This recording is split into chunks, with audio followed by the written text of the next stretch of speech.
Professor Jing. Okay, go ahead, Garrison. So on Canvas, there's the lecture presentations, and then there's also the reading. Is the lecture presentation, is that the stuff you're going to go over in class, or is that also stuff just to read, and then you're going to go over, like, I think you said, like, you're going to do the highlights of the lecture presentations? Right. I'm Okay. going to highlight the lecture presentations. Well, maybe you will see in many weeks, we actually don't have time to, go through it page by page, but I will highlight those, the key takeaways from the presentation, and you need to study my lecture presentation at your free time. And why I'm doing this, because I see if I go through the slides, I will have less time to show you more awesome things about GIS and to open your eyes. Actually, this class, the main purpose is to open your eyes to see what GIS can do for you. So it's impossible for me to include them all in my presentation page by page. So I want to use our class time to show you those cool projects and how to do that, to share with you more practical, the tips and skills. So that is the purpose. But I will share with you the key takeaways from that lecture presentation. And when you go through it, you know what I'm talking about. And so in certain lectures, if it's too complicated, like next one, the one about projection, coordinate system, I will record myself. I will do my solo presentation, and you can watch the video. Okay. Okay. But the first two lecture is very easy. So let me share with you today. Also for the study guide, is that more based off the readings, or is that more based off the lecture ones, or is it a little bit of both? Both. Okay. Yeah, both. For this one, it's more about lecture. Okay. Yeah. Thank you. Okay. All right. So, like Jeff, I think many of you may think, you are thinking about this, our department certificate. Okay, so let me share with you some key information. So this department certificate, you need to finish 5 classes, 15 units. So you are now in the first class, that is Introduction to GIS, GIS20. And then we are 8 weeks. Okay, so our class will finish in October. Okay, and from October, I think, let me see, that Tuesday, let me open my calendar. That is October the 20th. We will start the second class, GIS23, which will give you more advanced spatial analysis methods. Okay, and more cool things like web GIS, like 3D GIS, those, a little bit higher level, but not that difficult. Okay, so that is GIS23. So basically, in other words, in one semester in the fall, you finish 2 already. In the winter, we don't have GIS courses, offering, because winter is too short for us. Just 6 weeks is too short, way too short. But in spring, we are going to offer GIS27, which is applications in GIS. And I will be teaching it. So if you want, you can keep going to enroll in that class. So we're still working on the scheduling, but 95% we will offer that in the spring. Okay, and it also will be online, and I will be in Santa Monica, I think. If you want to see me on campus, we can meet in the lab. Okay, but the class is online. Okay, and in the summer, that is the season of GIS. In the summer, we are going to offer GIS26, Introduction to Remote Sensing, and Introduction to Cartography, which is my favorite class. We just finished that one in the past summer. Every semester, we just love it. Okay, so yeah, so that's 5 courses. So theoretically, if you keep going, by the end of the summer 2021. Yes, summer 2021, you will have your department certificate on hand. Okay, and also we are now working on upgrade our certificate to a state level CTE or certificate of achievement. So basically, you just need to take one more course. Okay, it's in the pipeline, web GIS or another GIS courses or another geography courses, and then you can have that upper state approved certificate that will show on your transcript. Okay, but department can still say a lot on your resume. We have our graduates. They are now employed by, say, Culver City, the fire department. I have 2 students working there. And also I have 3 students that intern in NASA JPL. They have the develop program. Okay, and in the past, we also have people get hired by NPS, National Park Service, and also many other, Santa Monica, the city of Santa Monica, and also they get intern in LA, the city, okay, to helping the GIS project, and also I think in Pasadena, and also another one in Long Beach. They have the ground survey. They want to survey the curbside, the window. So yeah, they are involved in many cool projects out there. So yes, so in this program, you will learn basic thing and also advanced skills, can totally prepare you for interns and even jobs. Okay.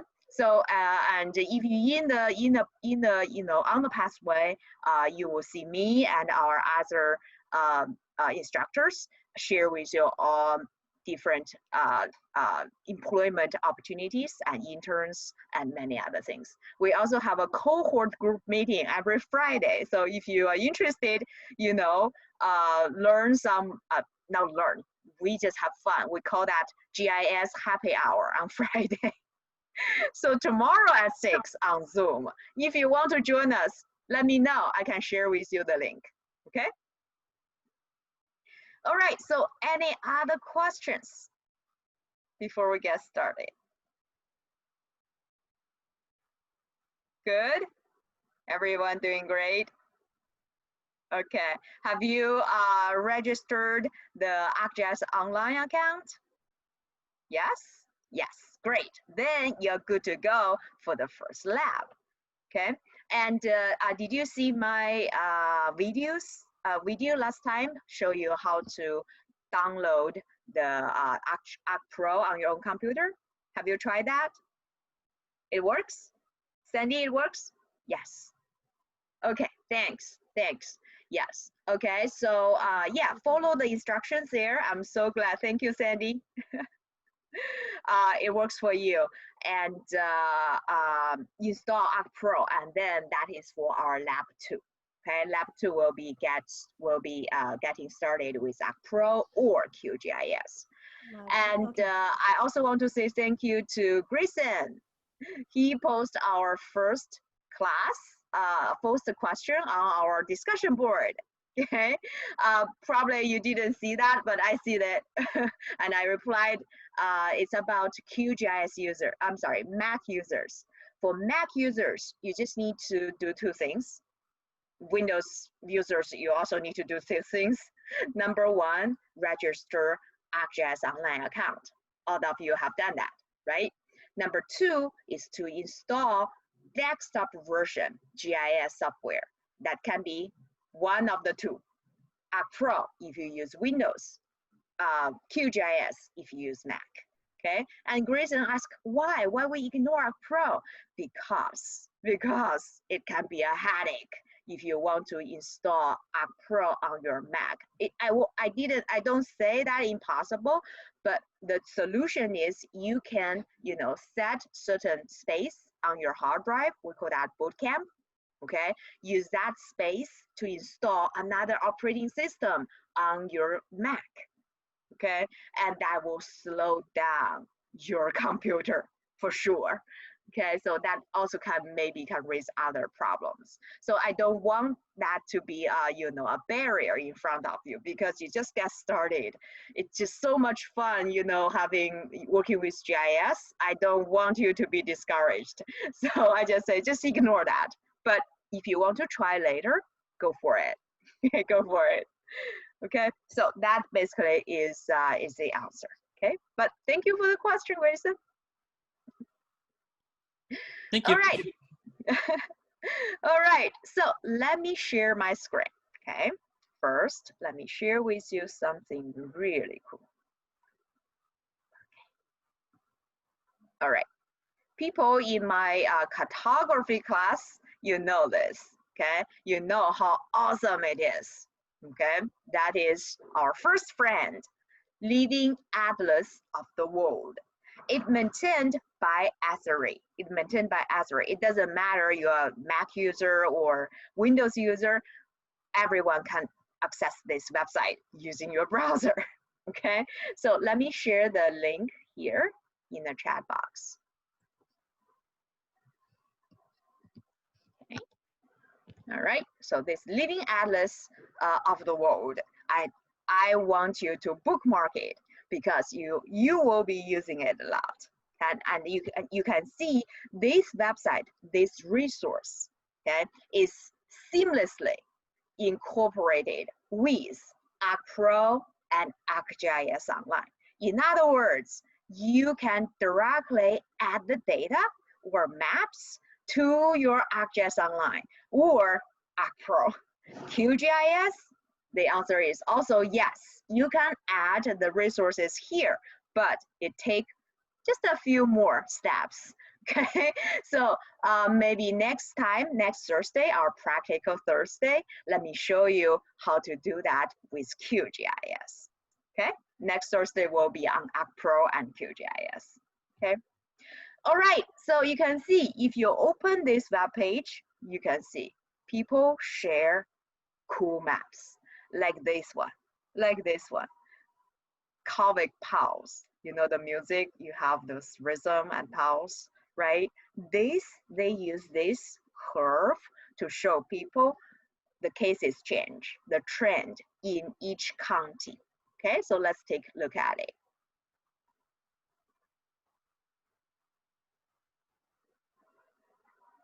People in my cartography class, you probably know I try to use this. I try to do the same thing with QGIS, right? Take a few steps, many steps actually.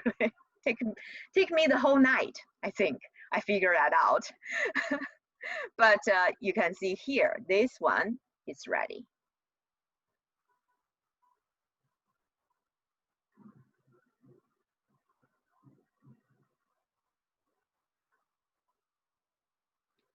Come on. Okay. Yes. It's like a small earthworms, but it shows us the case. So you can see, well, California, if you zoom out, you see how things change in each state, right? They show you different level, that is different spatial scale. Now, let me say, we are zooming out, we are at the small scale. Later you will see why I say it's a small scale, okay? And you can see different state, we have different trend. Let me zoom in a little bit close. Okay, you can see California, we are like this, but you can see this is New Orleans, that is Louisiana. They have 2 peaks already. Okay, they have 2 peaks. Okay, and you can see the southern states, they are all, see, Florida, see how steep this spike is. Okay, and you can see in the northeast state right here.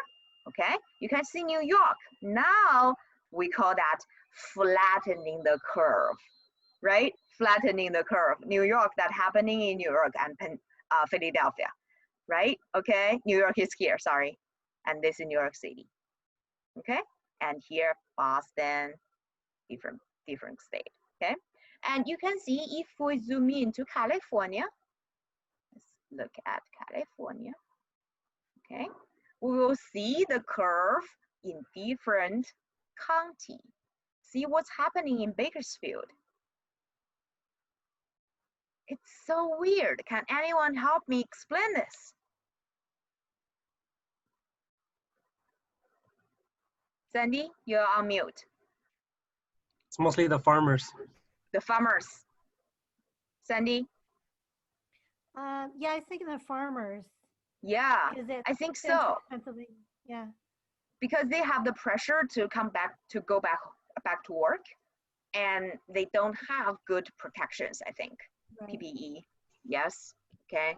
And Yeah. They don't have pressures. They're not allowed to stop work. okay, they never stopped. Okay. The food They're not crisis. allowed to stop work because if the farmers don't farm, there's no food. That's right. They made it. No food. That's right. That's right. Yeah, but let's see which this one. Oh, this is Merced. Merced. Okay, and Chad. It's true. They're okay on strict schedules. Yes. Okay. I wonder why. And let's see, San Francisco, you can see it's quite flat. The curve is not that, steep, but compared to LA. Yeah, we went up. Yeah, okay. Let's see, let's zoom in a little bit close.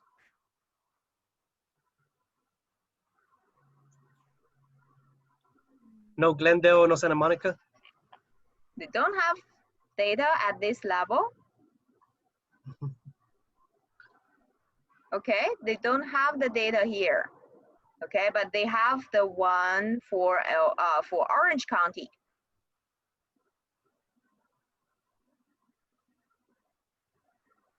Maybe that's because my computer is slow. Let's see, accumulatives. Cumulative cases. This is a cumulative. This is the new cases per capita. This is the deaths per capita. Okay. Yeah. Okay, and you can see they use color. They use color to show you it's emergent and spreading, epidemic, controlled, end stage, no cases. So let's see. Maybe that's because my computer is slow. Oh, this is Los Angeles. Oh, they put a curve here. You can see this is Los Angeles County, California. Okay, and we are definitely which color? Epidemic. So that's why we are still online. We are still online. Okay, I think, but don't quote me on that. In the winter, we probably have to, keep online, and maybe in the spring we can be on ground. But you can see in different county. This is Ventura. Okay, this is Ventura, and let's see. This is Santa Barbara. Santa Barbara is interesting. You can see they have multiple spikes right here. Yeah, right? I think. Yeah. Is that because you see Santa Barbara, they come back to school? Oh, yeah, that's probably it. Maybe. Yeah. Well, what's the timeline for those trends? I think, let's see, information. Yeah, I was I wondering think if it's people going up there alive. on vacation might affect it. Yeah, I think so, Lauren. I think this map draw the dynamic number from Johns Hopkins, the data set, the database. And this is the most recent one, I think. Yes, but if you go to the Bay Area, it's interesting, right? Bay Area is interesting. That's Let's see. big spikes. Oh, if you click on the curve, here I said, if you click on the curve, it show you the timeline. Let's see. Yes. If you click on the curve, click on the county, actually. This is Moraine. Let's see, San Francisco. Yeah, so this is San Francisco. I think it's the most recent one. You can see in September. They basically pull the data from Johns Hopkins, their data set, their database. Okay, let's go back to LA. I'm so curious about LA because I'm going back. Let's see Bakersfield first. Bakersfield, you have this spike, and this spike is in late July, early August. I think you're right, Brian. It's on the harvesting season, right? Sounds Okay, right. we harvest orange, I think, or other things in the summer. I don't know. Let's see Los Angeles. Okay, we have this. We actually, unlike Louisiana, we have, you know, one peaks right here, but we are going down. We are trending down right here. Okay, but let's see Louisiana, the southern states.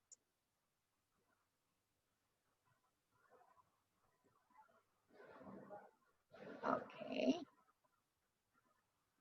Oh my gosh, this is Texas. Wow. This Crazy. is Texas.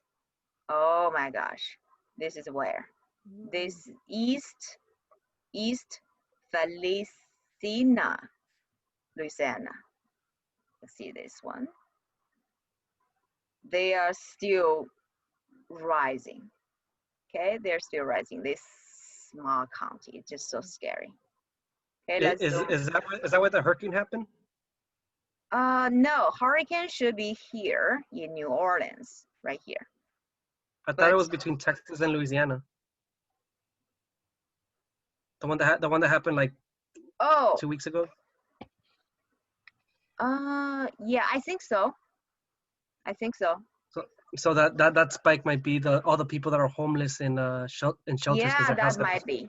Yeah, that might be. Yes, yes. Okay, lots Wow. of fruit and other, yes. Okay, well, yeah, this is a George, Mississippi, yes. Okay, Could we? wow, you can see how scary northern Florida is, guys. Wow. That's a They, lot I of don't water. think, did they ever even close? Because I don't think they enforced it at all. I know that their beaches have been open like the whole time. Yeah, I read that too. Gosh, Mhm. gosh. Okay, I so think they have did fun, guys. close for a little while, yeah. But they kept on like reopening and then closing and reopening and then closing, I think, Yeah, especially This northern is- Florida. this is Louisiana, the whole state. For you have two peaks. One is in April or late mid-April, like that, and the second one, the huge one, the bigger one, is in late July and early August. Yeah. Yeah. Wow. Okay, so Yeah, let they me did a show. bunch right after Mardi Gras. We don't have the one for Santa Monica. I think for us, it's just on the state level. I'm sorry, the county level. We don't have the data on city level. Well, let's try to make it.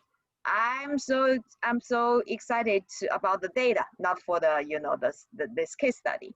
Well, maybe we can break that down into city level, and then we can make the curve for LA. If you want to do that, okay, we can definitely pull the data out.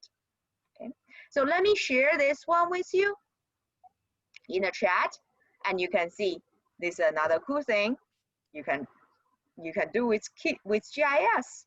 This year couldn't be more special because it's so spatial, guys.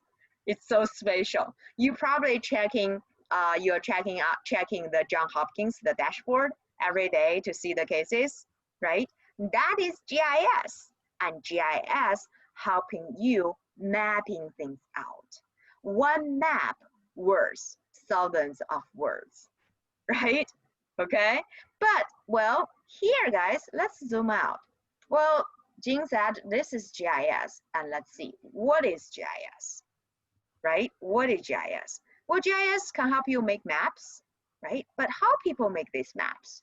Can you decompose this map? Okay, can we decompose this map? What's on this map? Data. from John Data, Hopkins. very good, Sandy. Yes, data. Yes. And then what? We have Uh, data, yes. We must have data. People say data is the food for GIS. We also have another quote. Well, garbage in, garbage out. If you don't have the good data, you don't have good maps. Garbage data in, garbage maps out. Okay, then we have data. And what? Visual. Visual, very good. Yeah. Visualization. You have the data. Probably your data is in a spreadsheet. How they become those curves, right? That is GIS can help you turn those data to those symbols, icons, right? Different visuals. That is the main topic for cartography.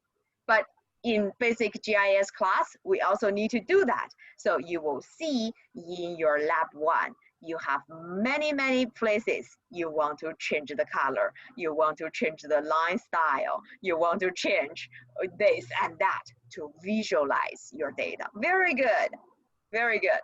Anything else you see on the map? Maybe simplifying, like What's that? simplifying so it's like not clutter. Simplify, very good, especially when you zoom out, right? You can see, well, when we zoom out, if you still show people this, this probably is too overwhelming.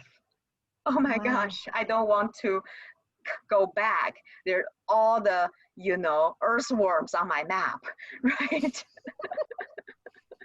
You can see, we call that cluttered map. It's a disaster in cartography. We call that catastrophic.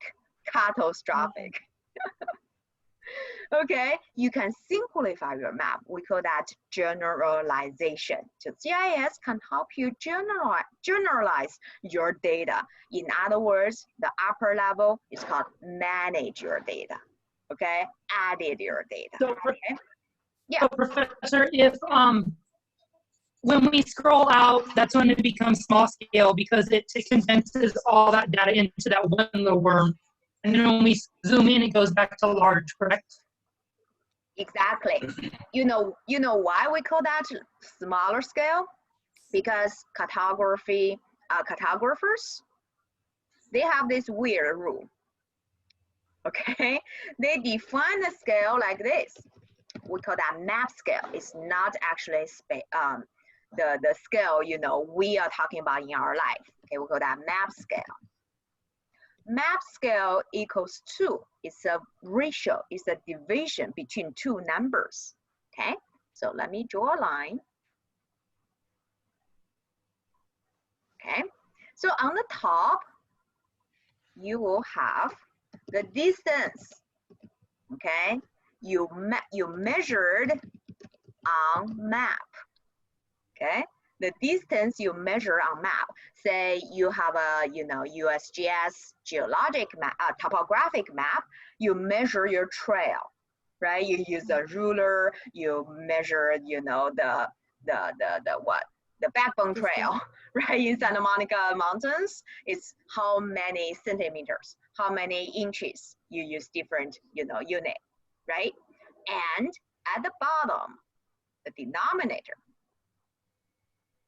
that is the real distance on ground.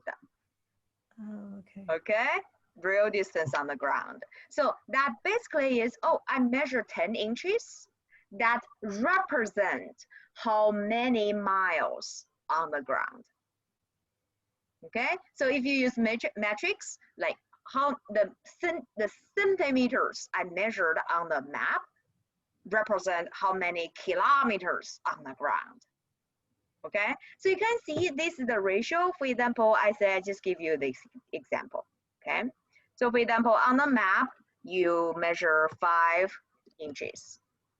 Okay, and at the bottom, that represent 10 miles. okay? And compared to this one, another map, you have 5 inches, same thing, okay? But that represents 100 miles on ground, okay? And let's see, if you compare those two ratios,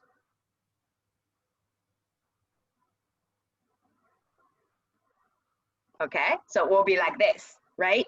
Okay, so why I say smaller scale is zooming out. Zooming out, we use the same inch to represent longer distance on the ground. So for example, at this level, guys, at this level, I just draw, let's draw in Wyoming. I use this line segment, okay?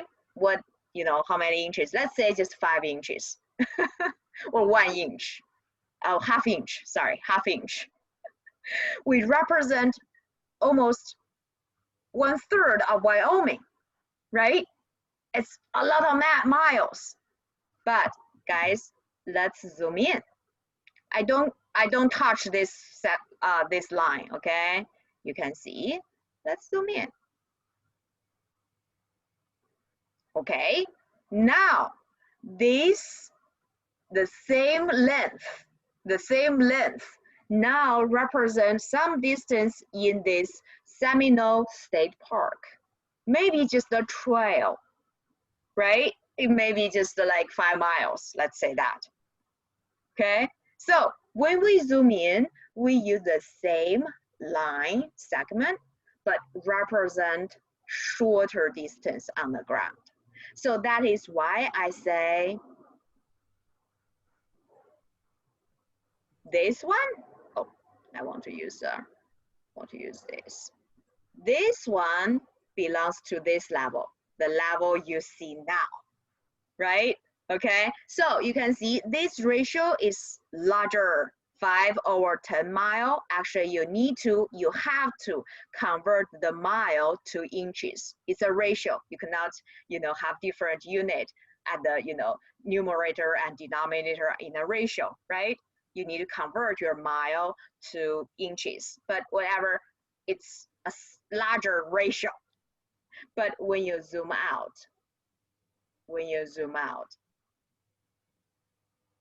okay, oh yeah, I think we are at this level, right? Okay, it's right here.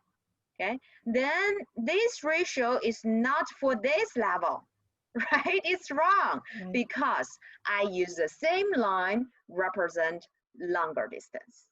You have more miles there, and then if you convert it to inches, that number get even bigger.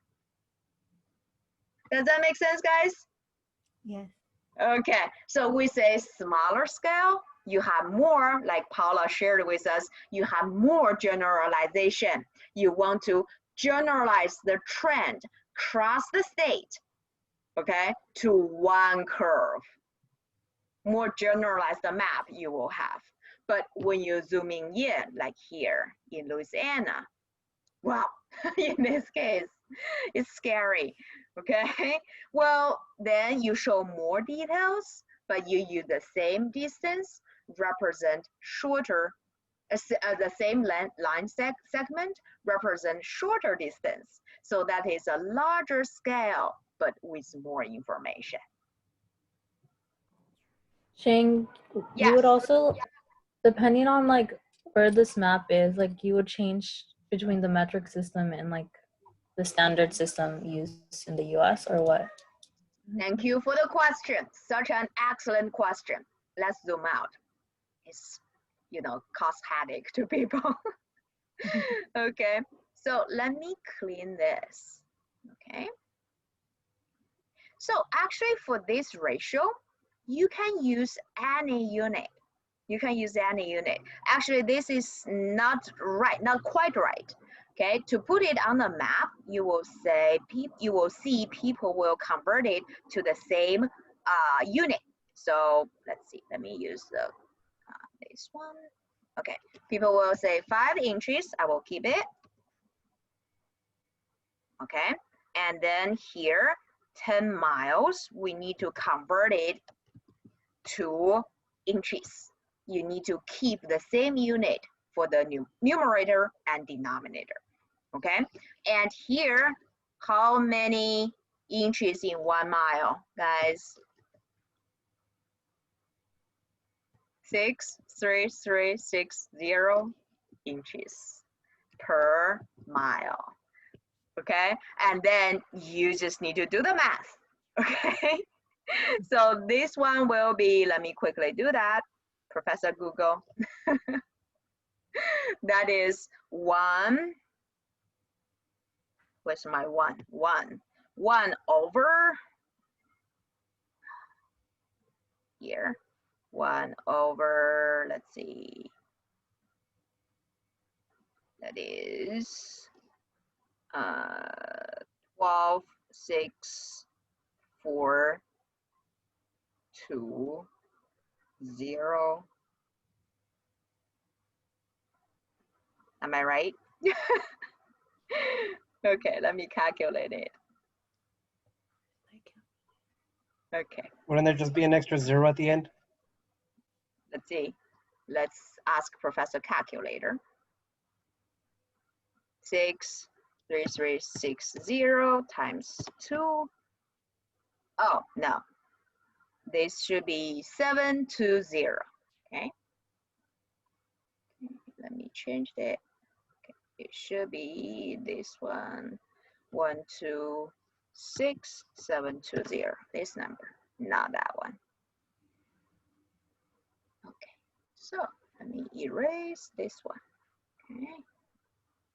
It should be, let me say, draw that again. It's 1 over this. Okay, let me clean this. Okay, so this will be the scale for, you know, my dummy example here. Okay, so that is the ratio, which also means you can put any unit you want.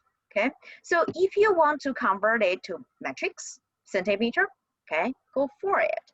It basically just every 1 centimeter you draw on the map represent this many centimeters on the ground.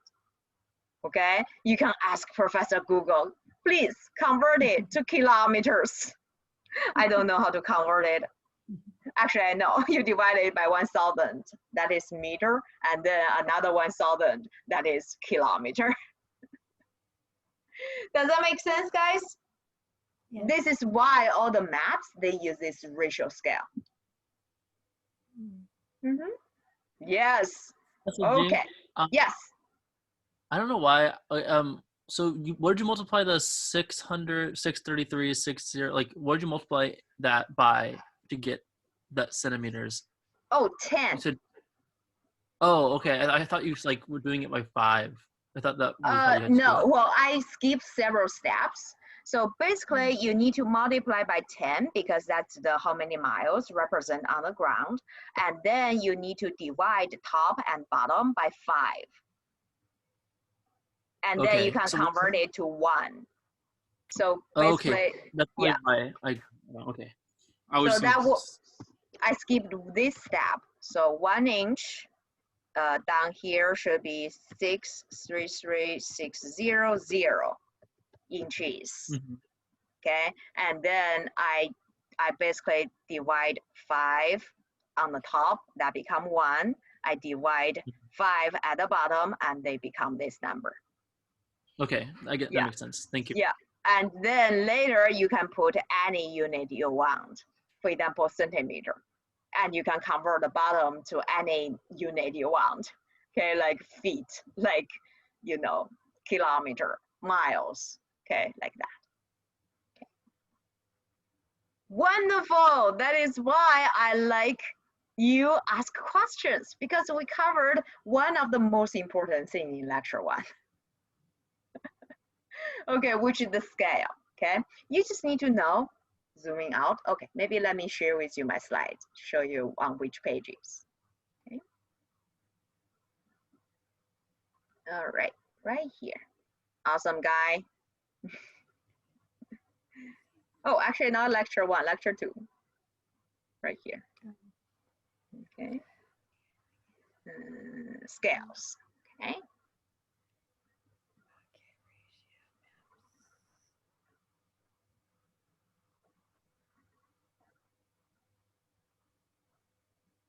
Okay, map scales. Map scales determines the spatial coverage and level of details. You just see that, right? When we zoom out, we have larger spatial coverage because that map cover the entire lower 48, the states, right? Larger coverage, but less details, okay? Which one is larger coverage, guys? Those two. The top. The The top. top one. The top, exactly, the top, because we are zooming out. This map show you the dot density, okay, for ethnic groups, okay? Maybe you can go there. Oh, maybe later. Let me show you. Okay. So let me finish this the theory here. So map scale, like I annotate on our screen, distance on map over distance on ground. Okay, and many ways. The ratio way is the most commonly used way. Okay, so for example, in this case, that is whatever unit you want. Okay, 1 inch, for example, on the map represent this many inches on the ground, and then you can just convert it. It's 4 miles. Okay, and on the maps, if you make a map, you will see this called scale bar. Scale bar. Basically, you have this picture you use this picture to represent the scale. Okay, so how to interpret this one? Actually, it's also very easy. That is, every time, let's just use this segment. Every time I use my ruler to measure this long on my map, I don't know how long it is, but I have this line segment that will represent 10 kilometers. 10 kilometers. Okay, you can see that is from 20 to 30. Okay, or you use miles, you can change the unit here. Okay, this line segment represent whatever miles you have. Does that make sense, guys? Yes. Yes, easy. Ching. Yes, Paula. I have a question for the fraction ratio. Can you change the first number, like how you did your example, to a 5, for instance? Oh, for this one, yes. If you measure, Okay. for example, how to use this, Paula, that's such a good question. Okay, so if you want to use this ratio to determine the distance you measured on the map, okay, represent how many miles on the ground. So it's, for example, if I go back, let's go hike, right? We have that topographic map for Santa Monica Mountains, and we measured our trail on the map is 2 inches. Okay, I will say, Paula, our hike is 2 inches long. You probably will laugh at me, right? It's impossible. Okay, how to convert it to miles? Okay, every 1 inch represent this many inches, 24,000 inches. So now you have 2 inches. Okay, so how many inches on the ground is representing? Well, 2 times 24,000, right? Okay, equals to 48,000 inches on the ground. Okay, but if I say, Paula, today our hike is 48 inches, you probably say, Jane, you're such a nerdy girl, right? I don't know how long it is. Let's ask Professor Google to convert it. Basically, Professor Google will do this. He will divide this number by 63360 inches, and then give you the miles. Does that make sense, guys? Yes. Okay, wonderful. Thank you for the questions. Candice, did I answer your question earlier? Yes.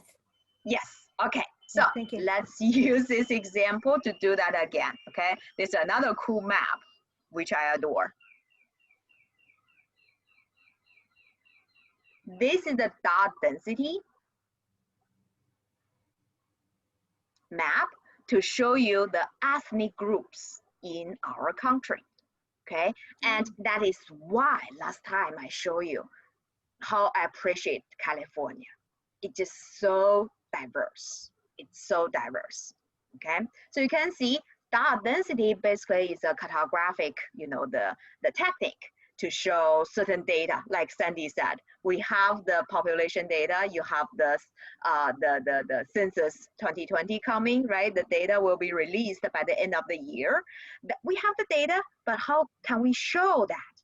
You can see the way is to use one dot represent certain number of people, but we can use different color. You can see I just show white, non-Hispanic white, okay, and then Hispanic, and then Black and African, okay, Black and African people population in our country. Wouldn't be interesting if you overlay this dot density with the recent protest, BLM protests, guys? It will be interesting, right? To show Yeah. two things, how they overlap together. That is a Right. very cool map for your final project. Oh, okay. Okay, and if you want to find Asian restaurant, well, I'm showing New York. Let's go to California. That's for the whole country. Let's go to LA. Okay, so you can see how LA, how diverse it is.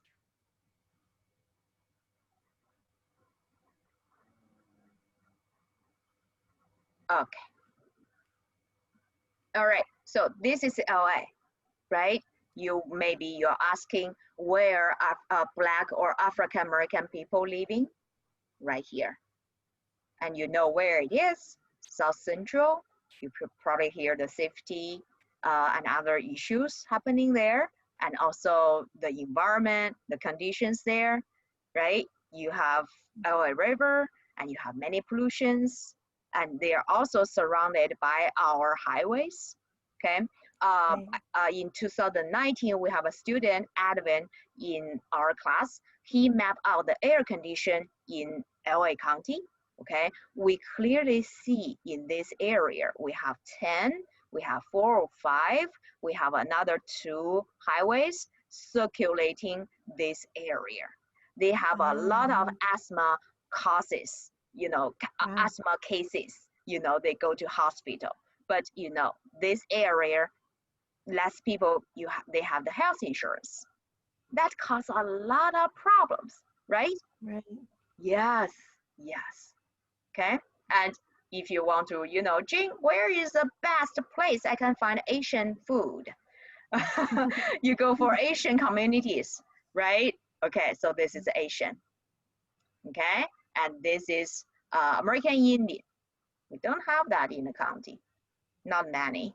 Okay, and the Pacific Islanders, very small groups.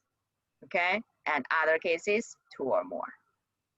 Okay, but you can see white people, okay, or non-Hispanic white, okay, where are they? You can see, well, this causes another problem. LA actually is okay. Do you know the word segmentation? Segmentation. Yes. So here, let's go to Atlanta.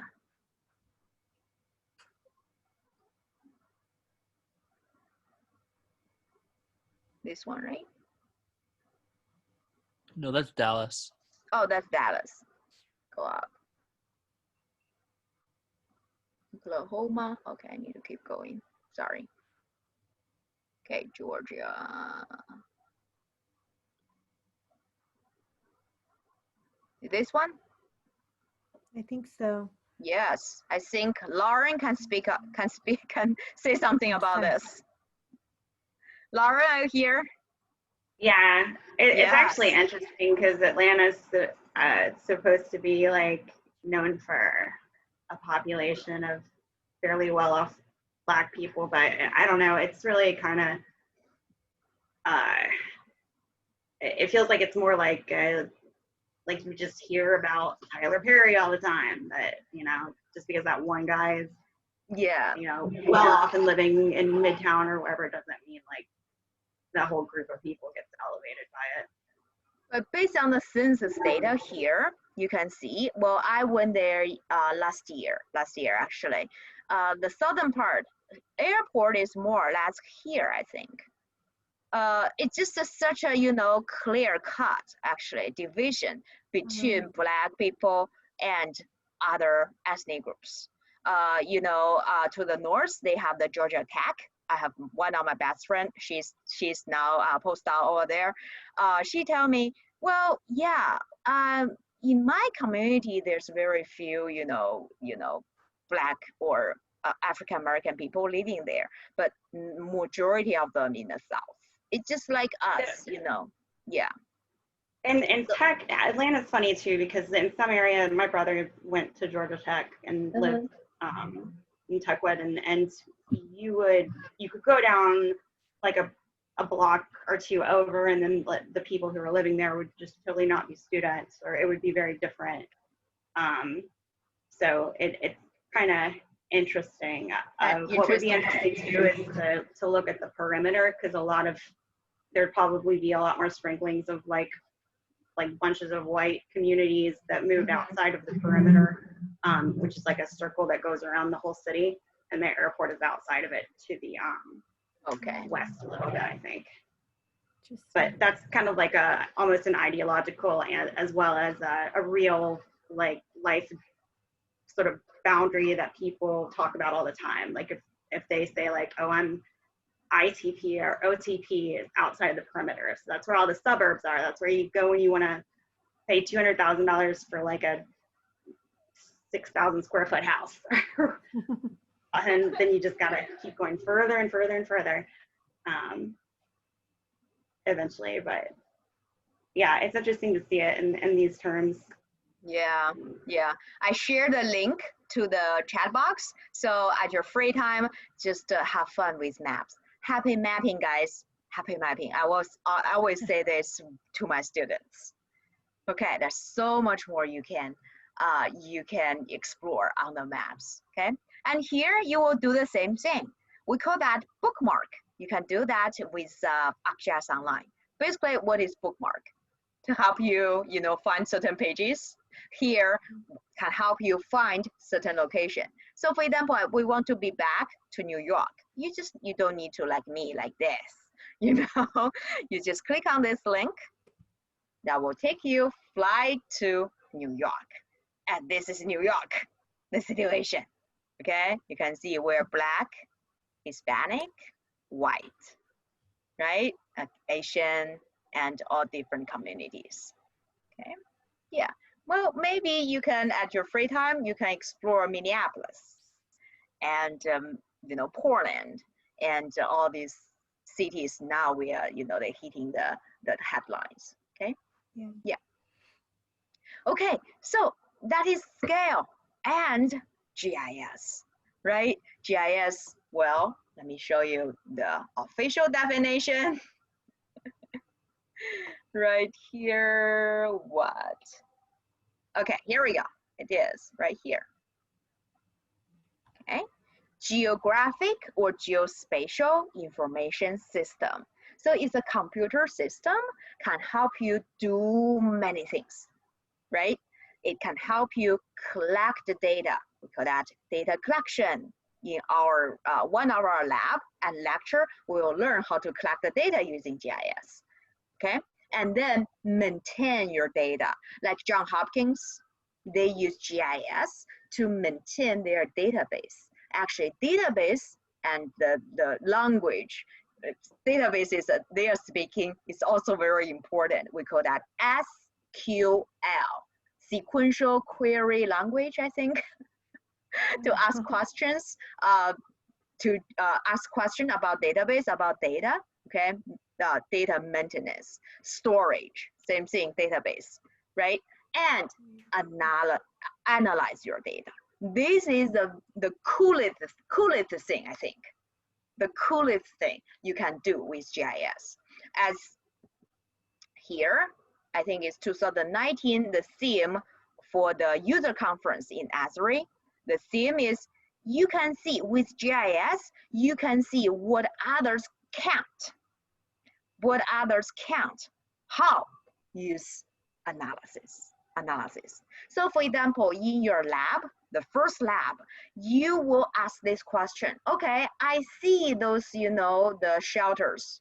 If there's volcano eruption, we can go those shelters. But how long it take me to drive there from my house to that shelter, the closest shelter, right?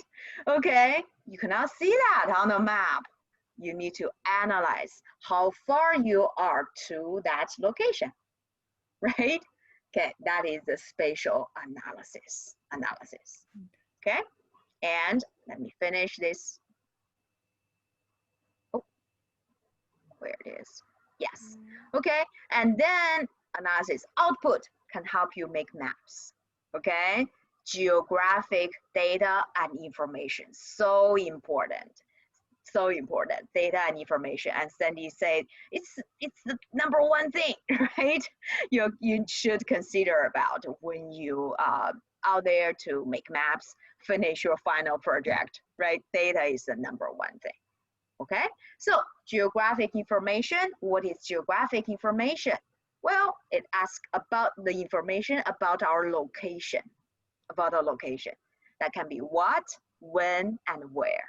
Right? So basically that is what is happening at where or at that location, what is happening and when, right? So that location data actually is very important. It's very important, okay? Otherwise, we have many other informations like information in the library, right? They're on the bookshelf. There's no spatial. So GIS cannot help you on that. GIS, don't get me wrong, I don't say GIS can do everything. GIS is not God. GIS can only deal with spatial data. Oh, I shouldn't say this. In GIS, you must have spatial data, okay? With spatial data, you have other aspatial data, or we call that non-spatial data attached. But at least one data layer, you should have the location, and you should have the location defined precisely. Okay? What do you mean by that, Jane? I can use my street name to locate my house, right? Okay? You will question me. Yes, I get it. But what if you have this cool friend? I have this cool friend. That day, he called me. Jane, I'm on this street. I'm on this street. I'm like, what? Which street? This street. This street. I see that on the sign. It's this street. Well, he's not lying. Okay? He's right there. He's right here. Yeah. Google Map. Professor Google never lie. Wow. Close to me. Next block is that street. And we have the other street. That's a real place. It's a real place. Wow. Let me show you where it is. Let me share that in the chat box. Go there and see where it is. Nova Scotia, actually, guys. They're so creative, I have to say. This street, that street, the other street. That's very funny. Okay, so I was so confused. Where are you? but people living there. I think there will be a headache for the, you know, the mailman. Their houses, you see people's cars. Okay. Wow. Yeah, their houses up there. And McDonald's. Okay, you probably get this idea, right? You can say you can count how many you know, boulevard called Lincoln Boulevard, right? Across the country, and also how many cities have the main street, right? Main street in their city. I know Madison have one. Santa Monica also have one, right? So our street name, why we cannot use it? Because what? Because this. Because your location, this key information should meet those requirements. Okay. Number one, it should be unique. So street name violate that requirement. Failed on that one. It's not unique. It's not unique. Okay.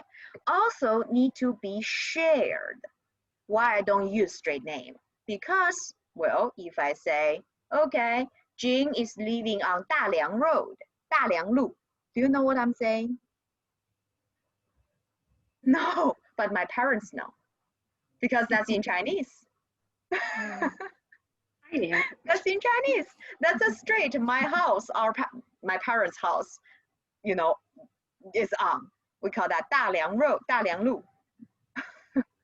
It's not shared in our community, right? So that is why U.S. government, we need to have a dictionary, okay, to archive all the street names, okay, in United States and share with the community, okay? In Santa Monica, you say Main Street, everyone knows that. But if you go to Madison, well, Main Street means another street, right? Okay, also need to be constant, cannot be changed, right? If you change, you cannot find it. That's why USGS people, every, you know, a few years, they need to update their topographic maps. Because, for example, Big Sur, the landslide, okay, let's say totally destroy Highway 1. We just don't have Highway 1 anymore in that section. We have to delete it from the map, right? Okay, so that is one thing. And also numerical. This is special requirement for GIS because in GIS, computers, we work with numbers, right? Okay, fundamentally, computer just knows, you know, two numbers, 2 digits, 1 and 0, right?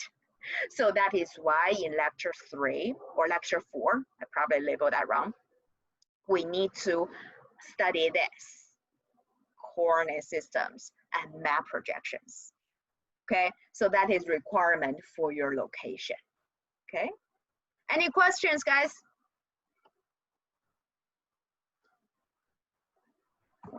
Good, wonderful.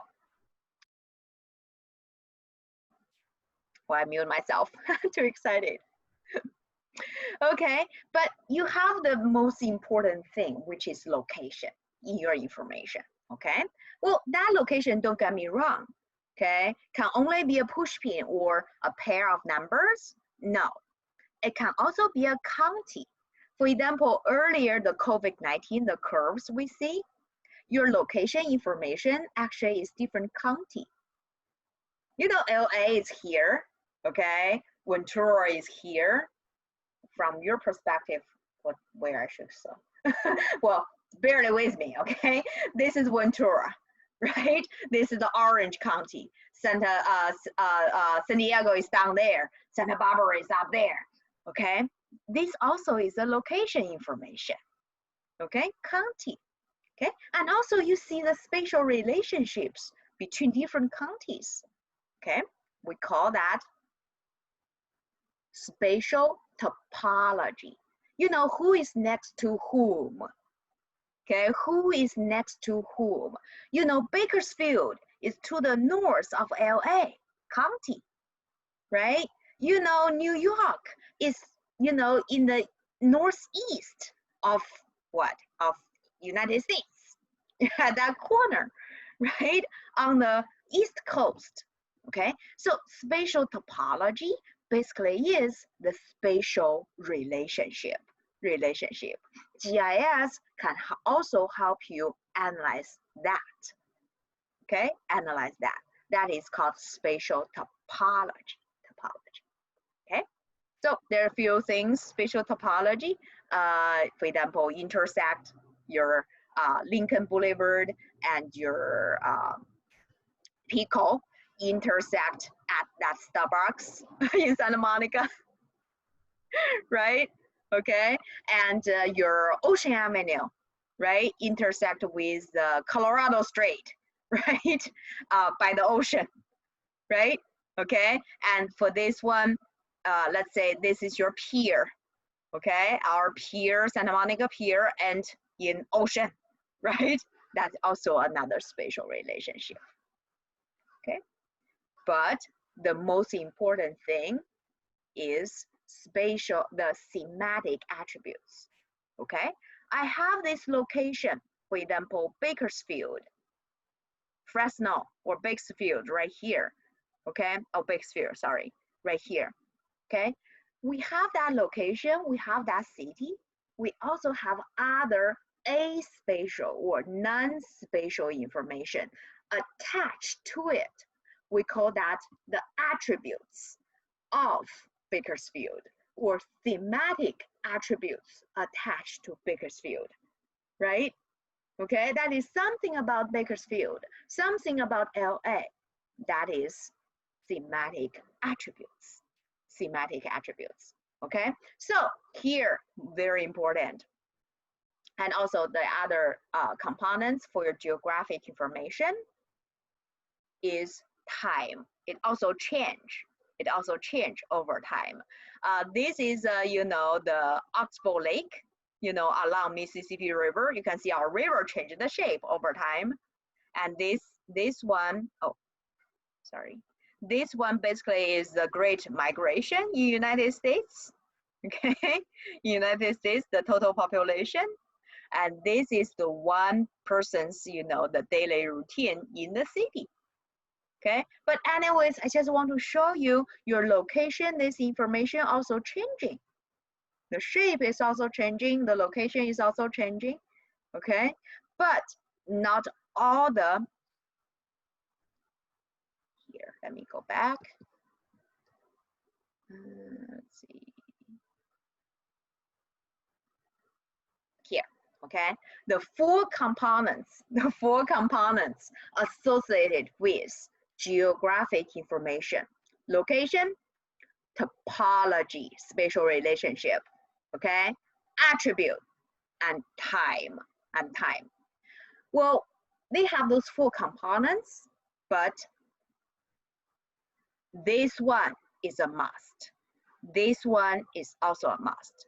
Not all the geographic information, geographic data have spatial topology or time, okay? But they must have those two, location and thematic attributes. So that's why on all the maps, you will first see, well, location, right? Can be a pushpin, can be a point, can be a line. That's our rivers, you know where it is, right? Okay, can be a city, that is a polygon. Right there, we know LA city, right?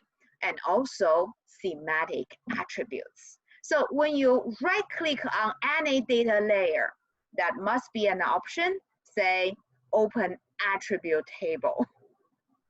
Open attribute table, okay? So let me show you what you see on your lab. Let me clear this. Come on. Okay, those two, you must have that. Okay. Yes, okay. So on your lab, let me, volcano, analyzing volcano, this one.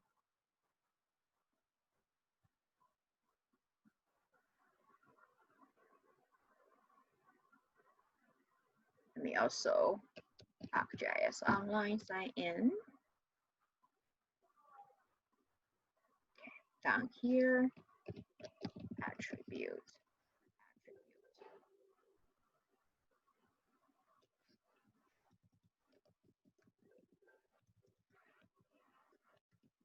Yes. Table. Yes. Let's see.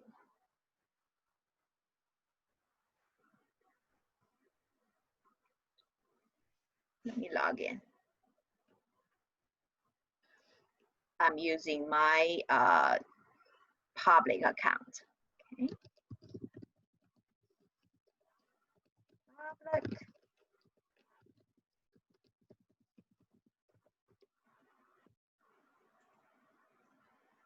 Show you one layer here.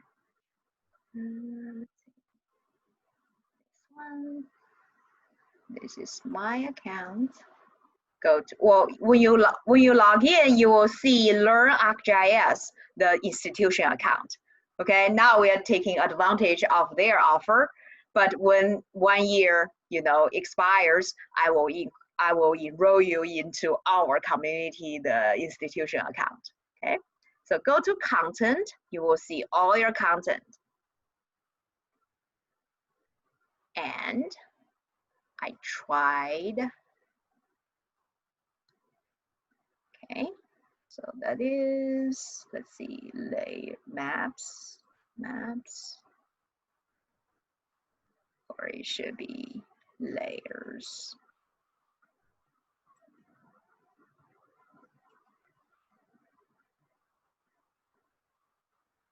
Maps. Oh, sorry, I need to, oh, I see. Sorry guys, let me switch account. I actually have my, this one. Okay, I think it's number 4.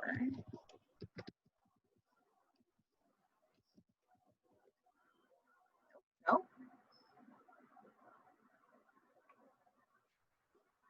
I think so.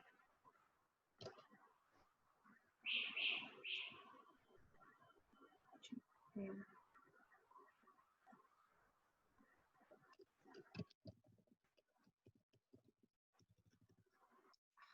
Let's don't do this. Maybe I just use this one. Sorry. We can, start over. Okay. But let me see. Let me show you this one. Okay. So for example, we have this homeless 2019, the data.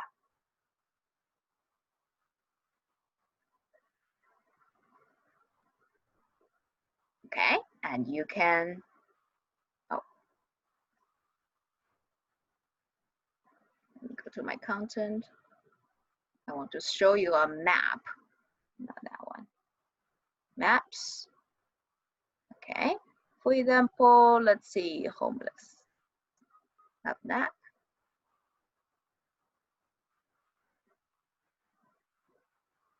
Okay, good. You can open that in the map viewer.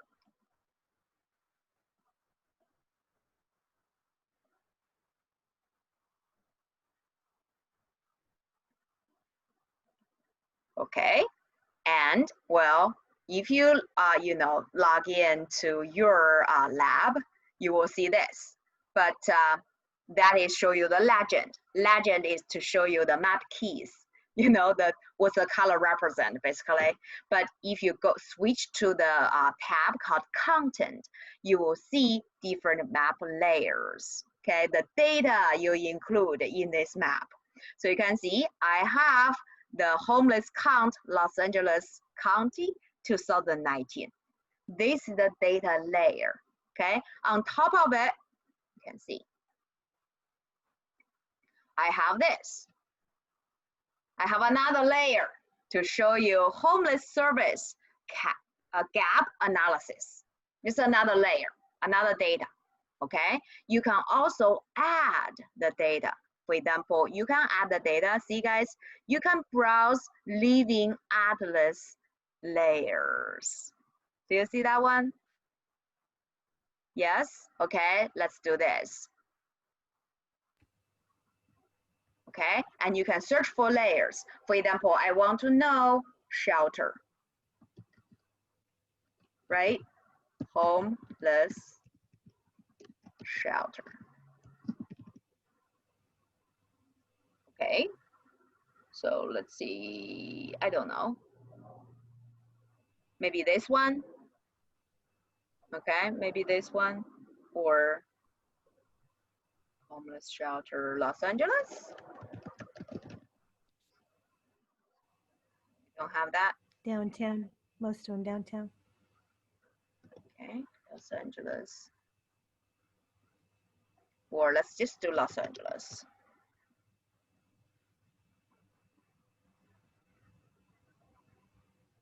Mental health, mental health. This probably is the mental health, the hospitals, right? Okay, so maybe let's add this one. Okay, so you can see this is interesting. I want to, you know, a lot of people say, tell me they experiencing serious mental health issues. So let's see what are the facilities, you know, they can use. So you can just click on this name. You can read the description. We call that metadata of this layer, okay? And then add to map.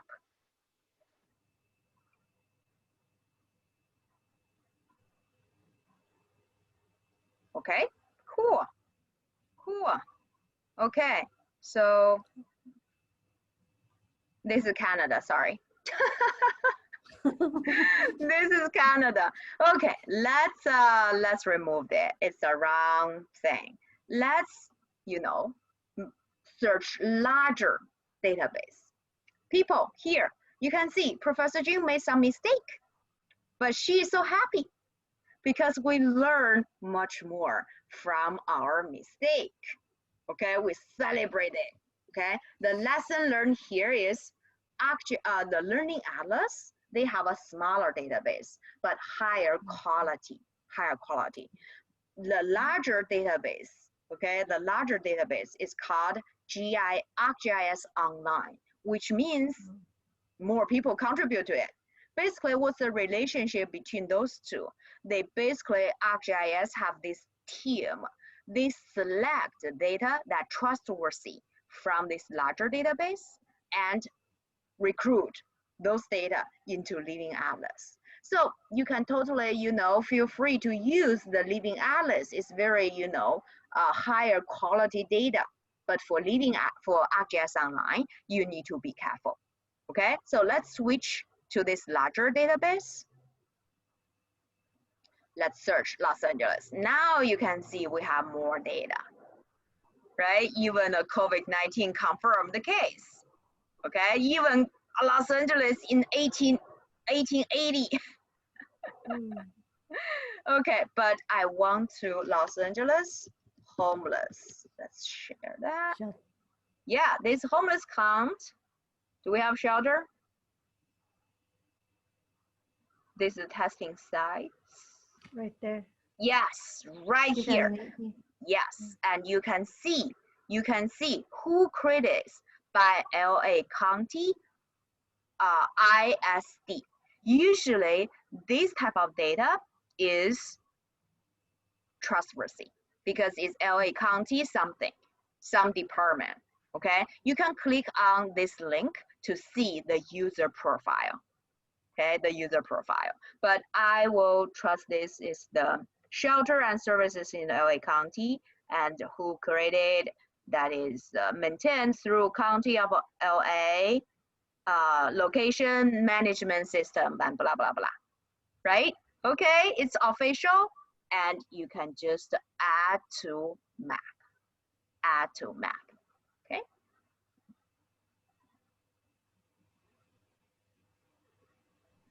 Okay, here we go.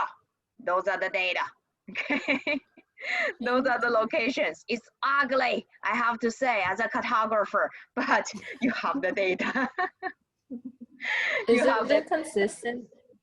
What's That that? the data's from? Is it inconsistent that the data's from a different year? Or is that okay? Maybe there's slightly, slight changes. You need to be careful. That is very good question, Paula. Be aware of the time component in your geographic information. Okay, but it's 2018.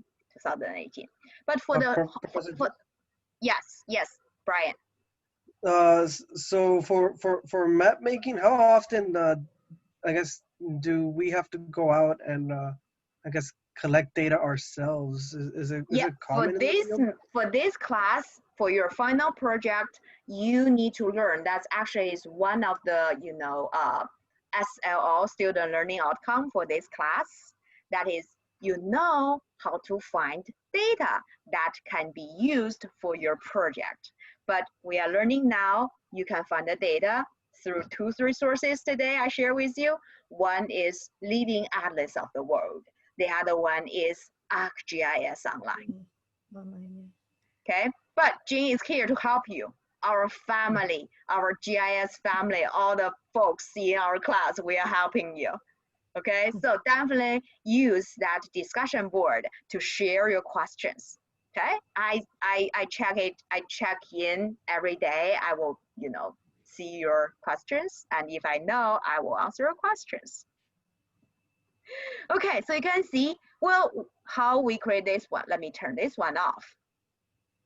You can see, I basically add another data layer, right? Layer, Jean talked this a lot, right? This actually is another key thing to understand GIS, how this system work, okay? GIS, very important in this slide in our lecture presentation. They organize the data in layers. One layer is just about one theme. For example, the top one is about parcels. Okay, second one is about zoning. Third one is about topography, the shape of the land. Okay, and so on and so on. Okay, another hidden thing you don't see here, in one layer, we just have one type of geometric shape. So for example, the first one is just about polygon. And you can see, for example, let's see, we don't have lines here. For example, you have another layer, it's about LA River. It's about rivers. Rivers are lines, right? Okay, you should create another layer to represent those shelters because they are points. You cannot lump them together. For our map here, you cannot combine those two together because one, the homeless count by different census tract, that is polygons. The top one, that is points, right? The top one is the points, okay? So that is that is why you have to create 2 data layers. But the GIS can help you overlay them together. Overlay. So that actually is the birth of GIS. That is this guy, the founding father of GIS, okay? Roger Tomlinson. So when he was employed by Canada Geologic Survey, okay, the department, he got this, job, this project, want to evaluate the land values, the land suitability for Canada, for farmland, okay? But Canada is huge. It's impossible to survey every location, right? So what he did actually is to collect the, the data layers. How do you evaluate the land suitability for farmland? You need to collect the data. You need to know the temperature at different location, the soil type at different location, the water, the moisture at different location, right? The terrain, the elevation at different location, right? He basically manually, turn those paper map, we call that digitizing. Digitize those polygons, draw that in computer, and then use GIS, overlay different polygons together, and to pick up the best spots. They have the right temperature, right soil type, right moisture, and so on to pick the farmland for Canada government. Okay, so that is how he finished his job, this project. But this project is the #1 project, you know, created GIS. Now this whole industry, the entire field is starting from there. Okay, so that is why I say layers is so important. Okay, so long story short, we organize the data in layers, okay? And well, data in layers, that is how you organize the data. But how do we see different components, okay, of this layer? Different 4 components, right? What's that? Location, thematic attributes, time, and topography, spatial relationship, right? I told you we must have location, shelter. You see the location, right? If you click on certain one, you have, oh, you should click, I should click on the points here. Okay, so you can see you have address. You actually also have longitude and latitude, which is hidden now. Okay, which is hidden. Okay, but you have the location. Where's the attributes, Jane? Well, go here. Open this. It's a table. All the attributes in GIS is organized in tables, at least at this point, you know, in our introduction level GIS classes. Okay, in the database, we call that relational database. Later, we will learn those terms. Okay, relational databases, basically we maintain relational. Let me go here. Relational database. Okay, database. Relational, basically those are tables. So if you go ahead to click on this table, waiting, okay, you can see this table. This is the attribute table of that data, okay? Attribute table of that data. And you can see how they organized it. Well, if you, let me zoom out.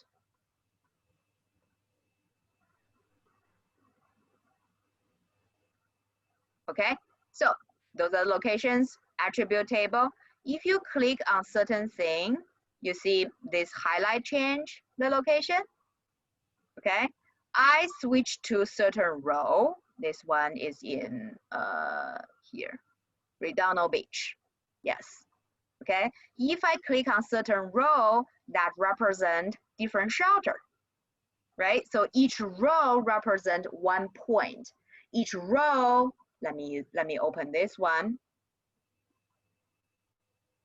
Each row represent different census tract. See, it's up there. Okay, so each row represent 1 thing on your map, but those columns represent 1 attribute. Draw this one, okay? This entire column represent 1 attribute of that point, okay? So that is why they call that relational database. You know, this relation basically is rows and columns, their relationship. I don't know why they call that way, but it's just a term, okay? But well, if you want, for example, Jane, this data attribute table is not complete. It's not, you know, it doesn't contain all the information. So for example, they don't show us how many beds in each shelter, right? But I know that information. I want to contribute. How to do that? Well, you can do this way, okay? Let's see. Here, I need to copy this data layer, okay? I need to save this map.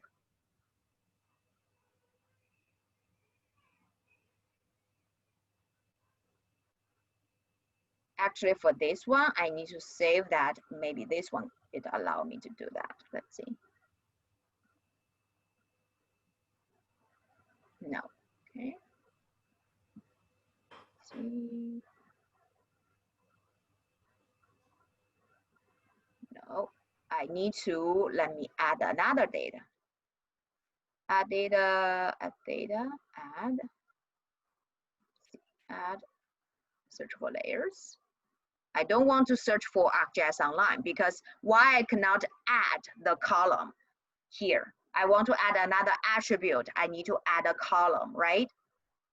Okay, but here it doesn't allow me to do this because this data is not belong to me. I'm allowed to add the data. Does that make sense? I pull the data from ArcGIS Online. It's someone else. They own the data. Okay, it's their house. I cannot put a furniture in their house, right? So that is why you need to save as a copy. So that is number one thing you will do in your lab, okay? So that you can change your data, okay? So let me add the data from my content. For example, it's here, okay? So my content, you can see, oh, I also have a shelter count. Okay, here, let's add it. But it's a polygon, I think. How many shelters in each polygon in each city? Okay, go back. Okay, shelter count. Let's see. Let me minimize this. Okay, let me turn this one off. Maybe I need to change the transparency. Okay. Oh, here, guys. You see the polygons, but you don't see the color, right? I told you GIS can help you change the color. Perfect mistake. Celebrate the mistake. You can change the color by clicking this. Change style. Change style. Okay? And you can see why I show all the polygons with the same color, because I just want to show you the location. Okay? But in this case, we want to know the count. Join count. I think it's this one. Okay? And ArcGIS Online is smart enough, can help you pick up the different, the styles you can use. So for example, I want to use color, I just use color. Okay? And you can also change the color. I don't want this blue. Let's use different thing, right? Let's use, for example, red. Okay, so let's see. I don't want to show you the transparency. Okay, looks good. Let's hit OK. Done. Okay, and you can see here for this count, you use different color to represent different count. Okay, but why, Jing? I also want to see my shelter. You hide my shelter. There's another perfect mistake because you hide it beneath under your homeless shelter account. You can move that down. Now it's on the top. Okay, or you move this one up. Now I covered it. Oh, I didn't. Okay, I covered it. Right, you can change the order. We call that drawing order of the different layers. Drawing order. Okay. All right, so much fun, so much fun. Okay, so let's see whether we can add the field here. Okay, oh, here it's pop up. Okay, do you see this smaller plus?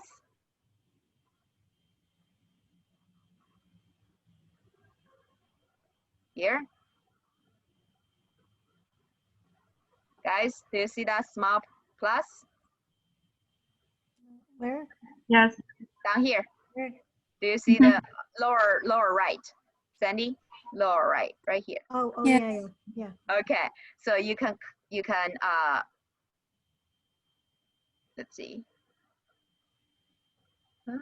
No, where's the add field? This is more option actually. Let's see. This one you can turn off certain columns. Let's see here.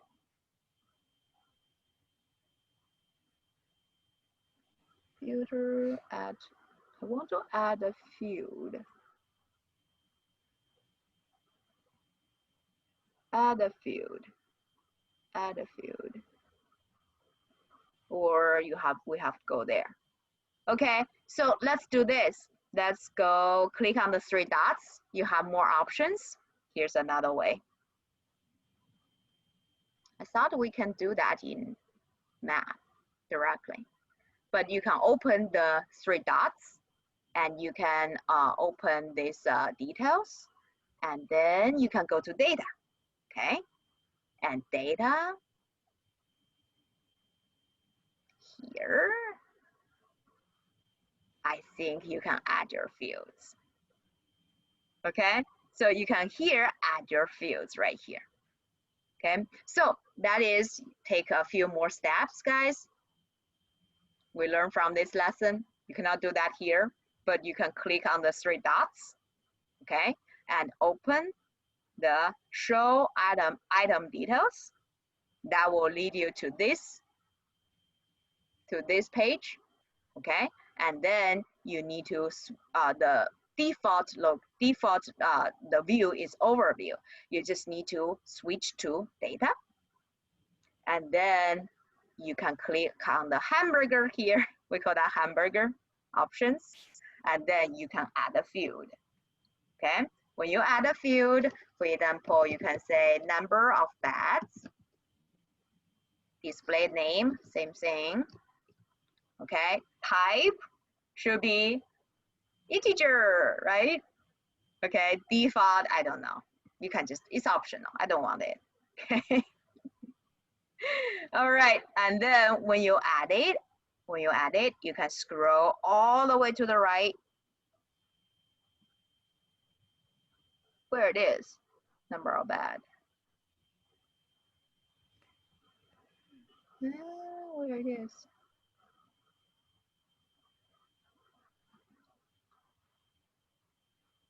Show hide columns.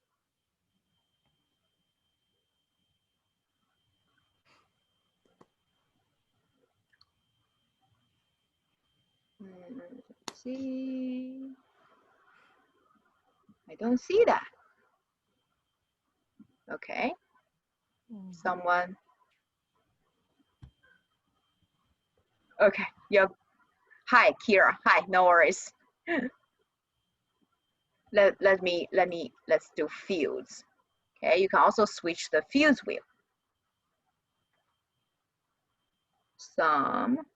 So many things here. Number of beds. Oh, here we go, down here. Okay, it's integer, but why I don't see that in my table? Order in table.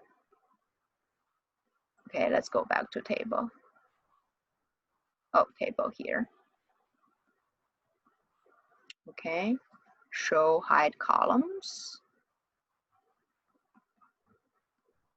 Oh, here, you can see it's not on.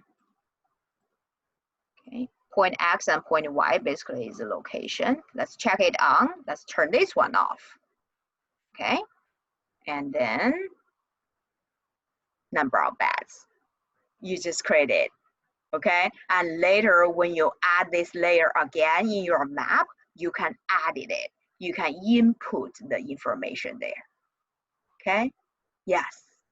Okay, so this is how the data, the attribute table is organized. It's organized. Does that make sense, guys? Oh, that is good. I have a question, Professor G. Yes. How do you know that, like, how did you make this a copy of the data so that you could edit it? Very good question. Did you just save it? Very good question. So when you open the data, for example, let's see, this one, okay? So for example, this one,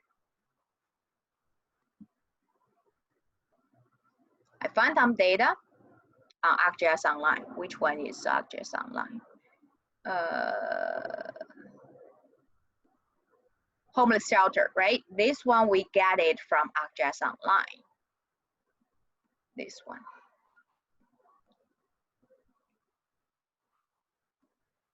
Let me turn off this one. Okay, and you can see, let's try go to this description, show item details. Okay.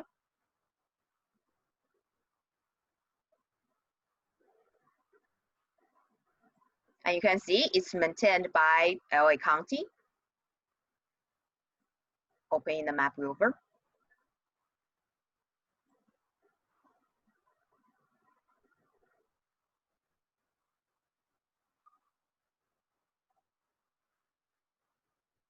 You need to save that data, save as.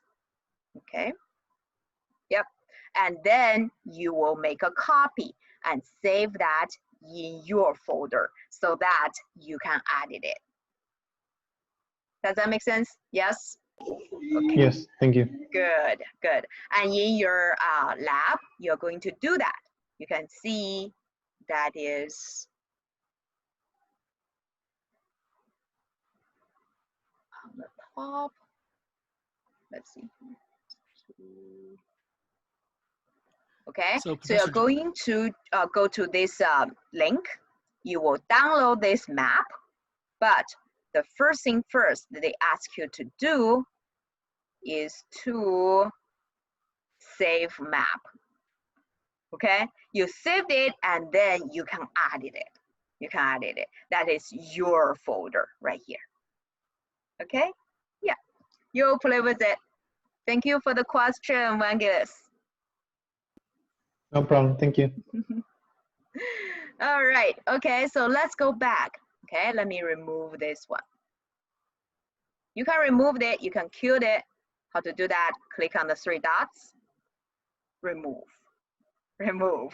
Okay, remove. Okay, so another cool thing. Let me show you another cool thing about GIS. We know GIS, we can do analysis, right? We can do analysis. Well, I want to know that can show you what other people cannot see. Okay, here is a crazy idea. For each shelter, let me turn this one off. For each shelter, I want to know if I have to walk, you know, homeless people, they don't have, you know, cars. I have to walk or bike, okay? Well, how long it take me to go that shelter, right? Or in other words, you can switch your perspective. If I'm a staff in certain shelter, right? Okay, if I want to know 15-minute walking distance will cover how large the spatial coverage is, how large, okay? You can do analysis to show you people, to show that, okay? So for example, how to do that? Click on this icon, perform analysis, okay? Click on this. Come on.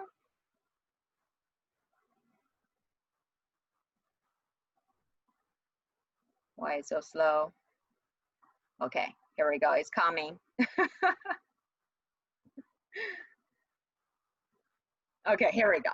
Okay, so you can do all these type of analysis, okay? So for me, my question is about my neighborhood, proximity, right? Okay, so let's use this one, okay? So I basically want to know, well, for different shelter, for example, this one, let's do this one. Okay, so for example, this one, the one by the pier, okay, they break the center, okay, I'm working there, I'm a volunteer there.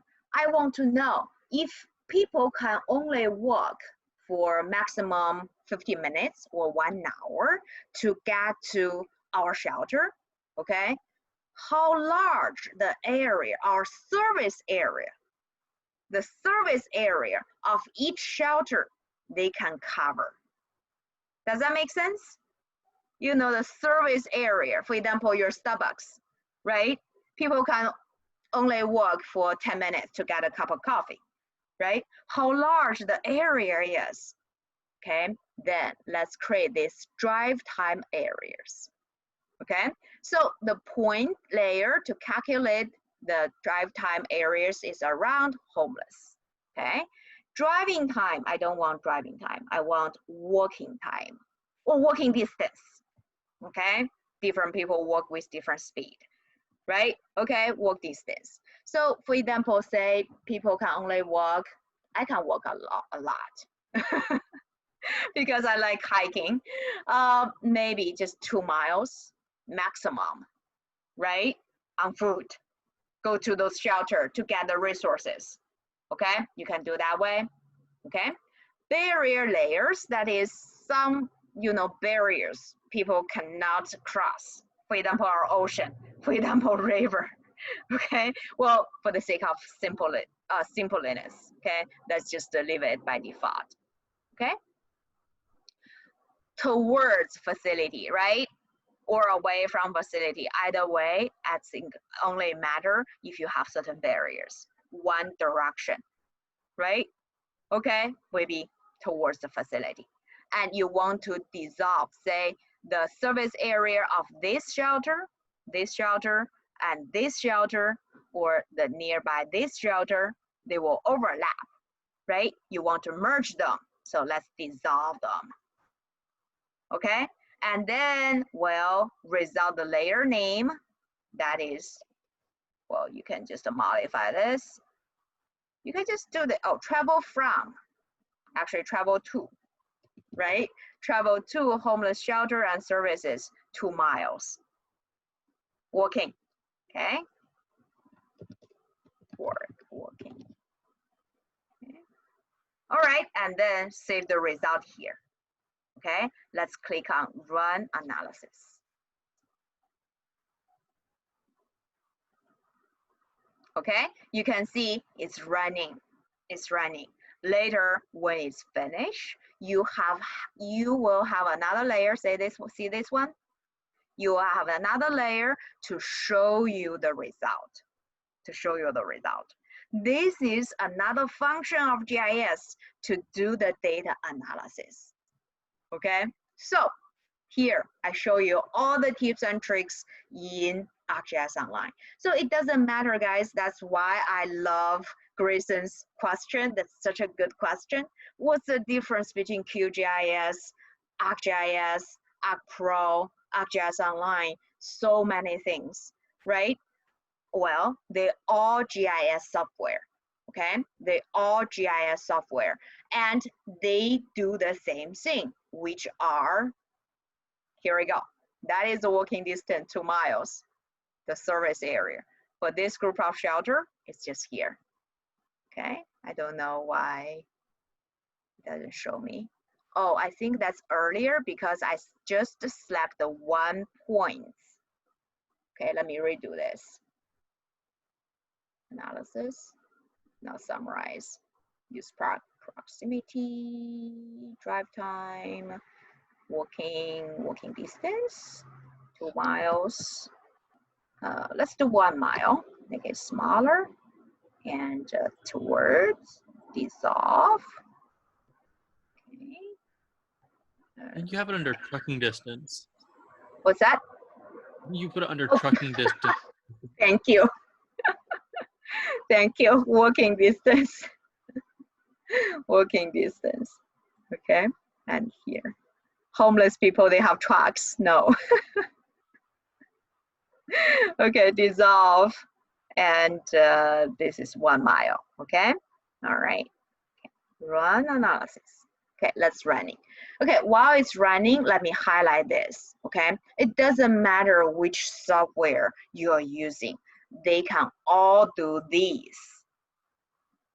Collection, maintain, store, and analyze, visualize your data.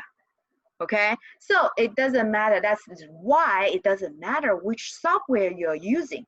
You perform the same thing. You do use the same function of GIS. Okay, wonderful, wonderful. I see people nodding. That means you take the key thing about GIS, the software. Okay, if you see a program somewhere, just teach you the software. Actually, that program, GIS program, is not a good GIS program because you just you know, a worker. You just click the button. But as you know, as a people, okay, here, people, you need to understand what you are doing. You actually is the key components in your GIS system, okay? Because GIS in the whole process, whole process help us understand the world. How GIS help you collect the data, right here, collect the data, and analyze the data into, organize the data into information, but can help you through analysis, develop knowledge, but that's you, based on those knowledge, get the wisdom, provide the good suggestion to, for example, LA County, where we should have another new shelter, right? You have the wisdom. You have the wisdom. So let's see whether it's finished. Yes, here we go. Clear. Clear on my drawings. Okay. All right, so let's zoom out. Let's turn off our shelter. This is 1 mile shelter. Okay, so you can see those are the, 2018, the coverage. If homeless people can only walk with their car, with their, all the belongings, they can only walk 1 mile. And those are the service area of those shelter, existing shelter, guys. Okay, and you can turn this one off, guys. Homeless count in 2019. Okay, you can immediately see the problems here. Okay, for Santa Monica, it's okay. We have a lot of facilities, but how about this one? Sorry, this one. Bell. I had a student who is from there. Okay, he told me, well, there's a lot of homeless in my hometown, in my home city, Bell. You can see total unsheltered is this many. But if those people, they can only walk for 1 mile, there's no shelter at all, guys. Okay, if you are, a staff working for, LA Homeless, LASA, LA Homeless Housing Security, that organization, okay, where you should prioritize your next funding, allocate those money and resources to where? Maybe Santa Monica don't need it, right? Bell need it. Bell need it. Okay, maybe another one close to our LA airport, right? Okay, maybe, okay, Valley also need it. There's a lot of homeless population in the Valley. And where it is right here, North Hollywood. Okay, and this one is where? Sun Valley North somewhere. Okay, yeah, so, well, that is, well, such a wonderful map. You can see, you use this map, you can tell so many stories, and it's so useful to help decision makers, right? Help decision makers to make the right decision. So that is why GIS can help you to see other people cannot see. Okay, with that, that is all for today, guys. I'm so sorry. This class is so long. It's extended for 2 hours, but we learned so many things. We see That's the okay. full realm of GIS functions, and we get so excited because for the first time, we see, oh my gosh, those service area for our 2018 shelters and where we should place the first one, the next one. right? Okay, any questions? So for next week, for like next time we meet, we should have finished the lab by then. By the end of the week, so you have the 2 weeks to 1 week and a half to finish your quiz and your lab. Okay. Yeah. And as far as the lab go, I could for the first lab, it seems like it's really like they give you all the steps like step by step. Is that Right. how all the labs will go, or will as we That go is- on the labs will be less instructional? No, all the labs you just need to follow. But on our practical Thursday, I want to highlight the key steps. Like I think I highlight all the key steps you need to pay attention to. Like you're going to create the drive time layer as well in your lab. Okay, well, I just don't want you to become just a worker, who just click on the button. You just follow the instructions. I want you to become the thinker.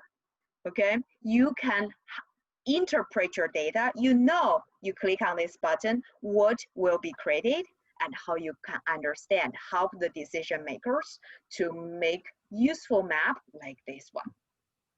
Okay, this is actually the main purpose, one of the main purposes of our program. We don't train just technicians, we train GIS professionals. Awesome. Okay. Thank you. All right. Any other questions? Good. So sorry to make you tired. No, it's okay. Let me stop share. Okay, so I can, take questions, but if you don't have question, I wish you have a wonderful night. Okay, and keep me posted on your questions, any questions. Okay, and over the weekend, I check my email almost every hour.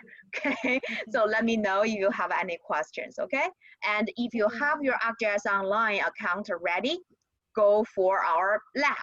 Okay, have fun with GIS. You can see it can do so many things for you. Okay, okay, bye. Okay, Have a wonderful bye. night, guys. Bye. Bye, Thank everyone. you. Thank Bye. you. Thank you.